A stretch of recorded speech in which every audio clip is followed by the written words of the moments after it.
Wilbur Ross has made billions in his investments, and he just inked a new deal to invest in a low-budget airline. Why is he buying into an industry that seems to be in so much trouble? Let's ask the expert himself. Good morning, and thanks for joining me. Good to be here. So, SpiceJet, it's an Indian airline company, a very affordable one. Why invest in an airline at this juncture when most people say that airlines are a major loss leader in this economy due to oil prices? Well, oil prices have been a problem, but as you may be aware, since oil was in the 140s, we've been saying we think it had peaked out and would go down to somewhere between $90 and $100 a barrel. So that's part of our thesis for SpiceJet. Second thesis is India is a very, very large landmass, and the cities, the major cities, are quite far apart, and road transportation and railroad are not very good. So air transport has been growing more rapidly than even the Indian economy. And within air transport, the low-cost carriers, which are ones like SpiceJet, have been growing faster than the regular airlines. And the reason for that is in countries with relatively low per capita income, small differences in fares have a lot to do with affordability. So it's those three basic macro factors and then one micro factor, namely there are too many low-cost carriers in India. They're all losing money. We think within the next year there'll be quite a lot fewer. And consolidation. And that SpiceJet will be a survivor in the consolidation. One of the things you talked about as you started out there is that you thought oil had topped out and that we could get to between $90 and $100 a barrel. And from your lips to God's ears, I hope we get there. What is it that you think is causing this massive pullback? Because as we speak this morning, the conflict going on between Russia and Georgia is getting worse. And I understand it's only affecting a pipeline that could produce 1% of oil, particularly for Europe. But it seems as though there are still many of the things that we talked about several months ago. I know we've had some declining demand. But you tell me, what are the factors why you think we could go that much lower?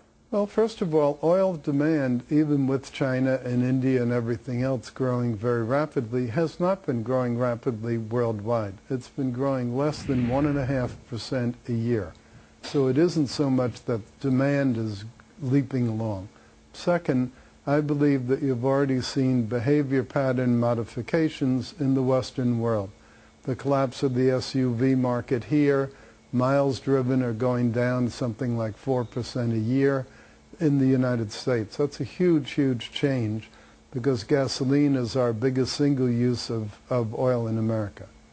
When you look at the Olympics, a lot of people believe that what was happening in China and the explosive growth that was going on over there in preparation is what in large measure might have caused a part of this big move in commodity prices across the board, not just in energy prices. As we head into the fall with an election and hopefully rising consumer confidence and outlook because of an election year, do you think that we'll start to turn the corner, that the signs are building that we could turn the corner? Well, I don't think that the forthcoming election is going to necessarily boost consumer confidence. I don't see any reason why it would. To me, neither of the candidates has a real economic program, and I think by November, people are going to be thinking about a couple of things. Will they keep their jobs and will they keep their houses? And I think unless those two get addressed very forcefully, you're not going to have an improvement in consumer confidence. Perfect segue, because you recently made an investment in a subprime play, American Home Mortgage. Right. I find that incredibly fascinating because you and I both know the amount of adjustable rate mortgages that are due to reset in the second half of this year and next year. Estimates are for $400 billion next year, maybe as much as $40 billion a month. Why invest in subprime now if that is still one of the biggest issues we have in this economy? Well, remember, we weren't buying mortgages. We bought businesses that service the mortgages, that collect the payments from the homeowner, if necessary, restructure the loans or foreclose and resell the house. So it isn't that we're buying the mortgages themselves. I think it's probably too early to do that because house prices seem to be continuing to decline. But mortgage servicing actually is better in a slow resale environment for homes because generally the problem is that book of business runs off. Fella sells the house, you lose the servicing. Fella refinances the house, you lose the servicing. In subprime world, there are no voluntary sales and there are no voluntary refinancings.